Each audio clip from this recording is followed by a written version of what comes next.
bakit kailangan kang mag-file ng return o returns? Kahit walang laman yung returns mo, puro zero, kailangan ka pa rin mag-file ng return. Alamin ang dahilan.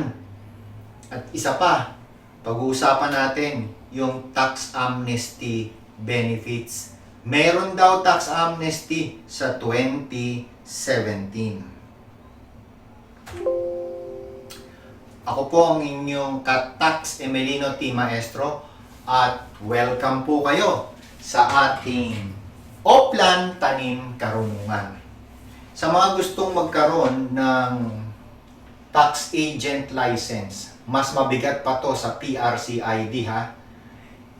Yan po ang magbibigay sa inyo ng hanap buhay. Umaten kayo sa trabaho at negosyo. Get BIR accreditation, get high-paying clients, and get ready for your new lifestyle.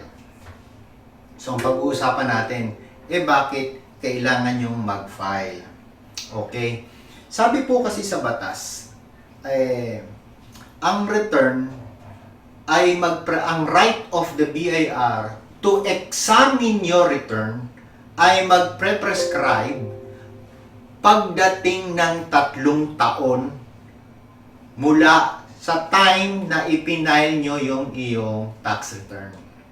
So, isipin mo, ang rule kasi is may right silang mag-imbestiga kung ang right na yon ay 3 years from the time na nag-file ka ng returns, bilang ka ng 365, 1 year, another 365, 2 years na, another 365, 3 years na. So, pag lumagpas yung 365 at nakapag-file ka na ng return, ibig sabihin yung karapatan ng BIR na examinin yung particular return na yon ay paso. Hindi na nila pwedeng gawin. Take the example na hinawakan kong kaso. Na-assess yung kliyente ng almost 5 million pesos. Ang assessment based doon sa hindi daw binayaran na fringe benefit tax. Sabi namin, teka muna, ang fringe benefit tax prescribed na. Kasi ang ino-audit mo 2012. Ang year na natin ngayon is 2016.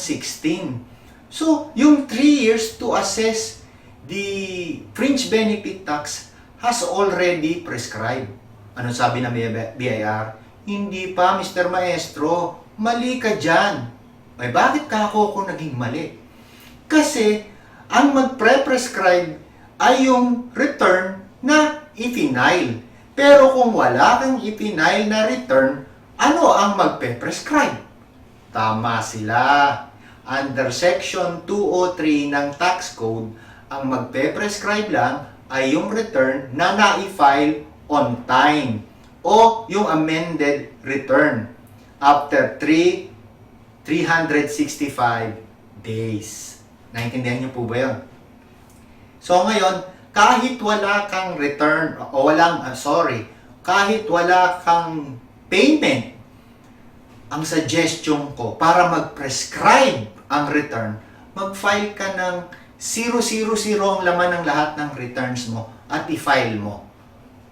Para pagdating ng 365 days, prescribe na yung right ng BIR na mag-assess. Nandito ngayon tayo sa isang setup. Mapapansin nyo, ito yung tinanong sa akin Mr. Maestro, ang dami kong BIR assessment.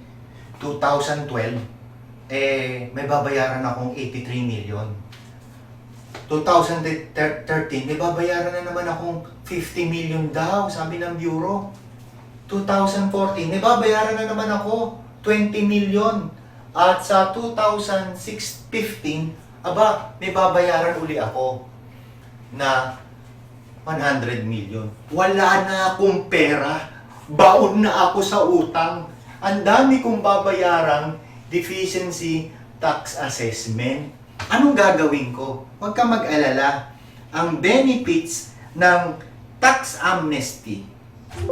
Ang benefit ng tax amnesty na pinaplano ng Department of Finance. Yung utang mo from 2012, deficiency income tax, 2013, deficiency value added tax, 2014, excuse me, 2014, 2014, deficiency withholding tax. At 2015, another deficiency taxes na naman, ay mawawala lahat. Kahit na yan ay 1 billion.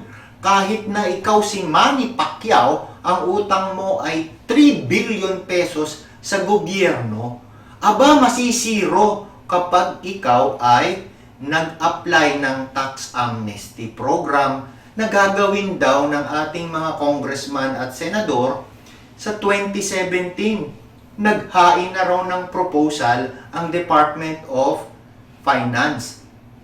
Aba, magandang ano yan, aginaldo. Ngayon, magkakaroon po tayong mga taxpayer, hindi kasama yung mga government official, magpulong-pulong ho tayo, mag-usap tayo kung ano pa yung idadagdag natin doon sa tax amnesty. Importante po, yung mga tax problem nyo na ngayon, maidagdag natin doon sa dinedevelop na tax amnesty program para po, pag nagbayad kayo, ang proposal daw is 50,000 lang daw eh. So kung magbabayad kayo ng 50,000, yung 100 milyong utang nyo, zero! Hindi nyo na babayaran.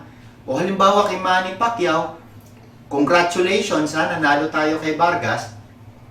Aba, yung kanyang utang na 3 billion, pag nagbayad siya ng 50,000 doon sa tax amnesty program na yon, wala na raw yung 3 billion na yon. So ine-invite ko po kayo, magkakaroon ho tayo ng event, magkakaroon ho tayo ng roadshow. Andiyan dyan po yung gagawin natin, ipapaalam po natin sa ating mga mambabatas, ano pa ho yung dapat nilang idagdag, lalong-lalo na po yung problems ninyo.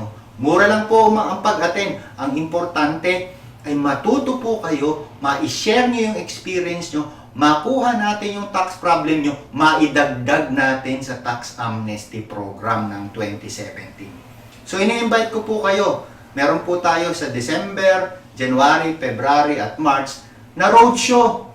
Ipaalam nyo na po sa inyong FB friends, sa inyong suppliers, customers at mga empleyado.